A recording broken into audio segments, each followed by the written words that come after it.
everybody, Russell My Hammers 11. Hope you are all safe and well. If you're new to the channel, please consider subscribing. Why not? Hitting the bell icon so you may know every time we put new content on. As always, like to thank our lovely channel sponsors. Untuck It, there they are. Check them out in the description below. Do a little mini Russ Says and like, comment and subscribe. So we've got another episode of the Noble Era. Today we're just concentrating on one letter. One letter is enough for this episode. And we're going to look at M. So currently we've had 123 players that Mark Noble has played with through his West Ham. 17 years at West Ham, the West Ham first team. 18 obviously next season. And I imagine at the end of next season we'll probably do a bit of a mop up, because obviously all the new signings over the summer and next season. So for our European campaign, hopefully at the time of recording. So we're going to go for the M's, and we're going to do a bit what we did last time.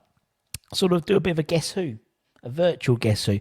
We'll do this live one day in one of the live shows, but just to keep you going really. So here we go. Let's crack on, shall we? Let's go full screen. Full screen. So the first one we have is 22 appearances for the club. He scored 2 goals as well. Any ideas who this man is? Any ideas whatsoever?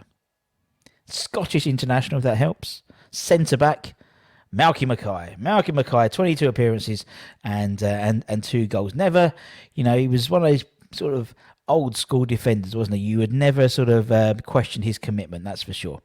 Next one, our 125th player, played 45 times for the club. 45 times for the club. Scored 7 goals.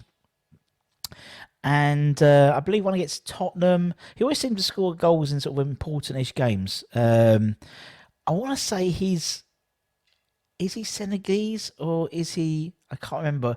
He played for one of the African nations, definitely in the Nations Cup, I believe. It is Modibo Maïga. Modibo Maïga. God bless him. Good.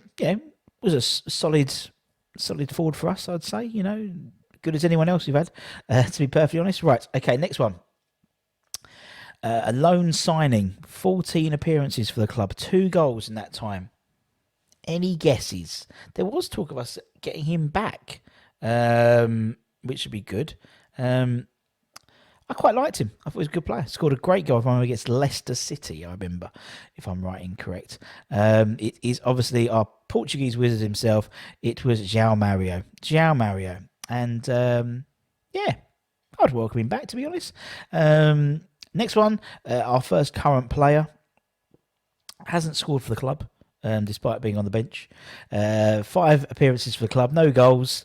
And he gave us one of the most heartfelt sort of West Ham family memories in modern day. And to think it's crazy that this happened last year as well. It's obviously David Martin. And obviously when I mean those sort of special times, obviously his game against Chelsea when he made his debut and obviously kept a clean sheet. And was obviously Premier League debut as well. And just look how happy his dad looks, old Alv. And we'll always have that in the sort of the West Ham fabric, won't we, in terms of historical and poignant moments. Next one. A youth team player, never really sort of kicked on. He was always banging him in for the under-23s, if I remember, all the time. Never really given a chance, to be honest. He made 3 appearances, didn't score. It is Toni Martínez. Toni Martínez. He is our 128th player. Next one, another modern day, but another current player. He's made, if I'm right, over 100 appearances. 105 when I did the spreadsheet, when Skipper did the spreadsheet. So a few more than that. So say 105, 110, something like that. 1 goal. And the transformation of him within the way he's treated within the fan base in terms of his significance is incredible in the last sort of 12 months. It's obviously, we're talking about the king himself, Arthur Masuaku. Some say he's better than Lukaku. He never gives the ball away. But with Masuaku, I mean, go to 18 months ago, and if there was ever talk of him being injured, we'd be like, yeah, so. But now I remember November, I think it was the beginning of this season, November, when he came back early from international duty, and we were devastated if he was injured because he was, he played a real key role in that sort of left wing back position, and hopefully be back for the run in. We hope. Next one, a forward. Played 17 times for the club, scored 4 goals. I thought he scored more goals. I really liked him as a player. He was banging him in for, I want to say Bristol City, I hope. It was him, there was Sam Baldock and those types of players in the Championship. Nicky Maynard. Nicky Maynard was our 130th player. Next one, another forward. Unlike Nicky, who scored 4 goals, he didn't score any goals for us. Played 14 times, and again, his arguably his better days were at Blackburn Rovers, particularly. He's now, I believe, a coach in South Africa, if I'm right. And they've won something recently as well, seeing his Instagram. I didn't really read it too much, but it's obviously Benni McCarthy, and obviously that was spate of forwards that came through. You know, sort of Modibo Maïga, Benni McCarthy. We've got some more coming up as well. Another one in a bit. So, I wonder if you can guess who that one is. Comment in the descriptions below. Have a comment and don't cheat. No cheating. Next one. He's a boomerang player. He's gone and come back. He made 154 appearances for the club, scored 2 goals, obviously 2 spells, and was extremely reliable. Extremely reliable player, I thought. Always a 7 out of 10. Very rarely made him. I can't remember him making a mistake, but again, I can't remember him doing anything spectacular, to be perfectly honest. But he was that sort of like steady Eddie in the team. It's George McCartney. George McCartney has had 154 appearances for the club. Next one, another development from the youth team, from the academy. Only made 3 appearances, no goals.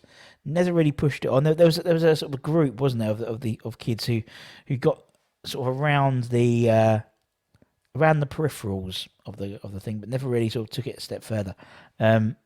It was Tripp McKenna. He was our 133rd player. Next one, another striker. This one didn't score either. He made 9 appearances for the club. He didn't score a goal. Again, arguably, probably his better days were at Tottenham and Middlesbrough, particularly. There was reports of him frequenting kebab shops around East London. It was Mido. Mido was our 134th player.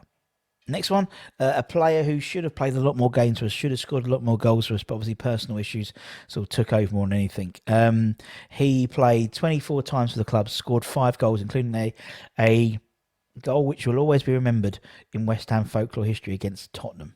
Against Tottenham Hotspur, where he ran pretty much the whole length of the pitch, God bless him. It's obviously Ravel Morrison. Arguably, looking at his career before and after joining West Ham, West Ham's probably the one team he's probably had the most success with, which is crazy to think he only played 24 games as well. And if you saw Rio and Rio's podcast where Ravel was on, it was really heartfelt. You know, I think he still think he could do a job. But having spoken to a lot of players who played with him, yes, he was a phenomenal player and arguably the most gifted player they've ever seen play. But it was just the other side to him, unfortunately, wasn't it? But obviously wish him well in not his future endeavours, but you know what I mean. I think he was a phenomenal player, absolutely phenomenal player. So much skill, so much talent. He would have been an England regular for years and years and years to come. He would have been the next Gaza, surely. Next one, a loan signee for us. He made 26 appearances. He scored 2 goals. One against Man City, I want to say, very early on in his West Ham tenure, if I'm right correctly. Victor Moses. Remember Victor Moses? I like Victor Moses. He was a strong, I like strong, fast wingers, and he was one of them. Yeah, he was, again, but he was one of those players who tends to get sent out on loan. He's on a loan again, isn't he, from Chelsea, and could never really tie down that first team position in his parent club.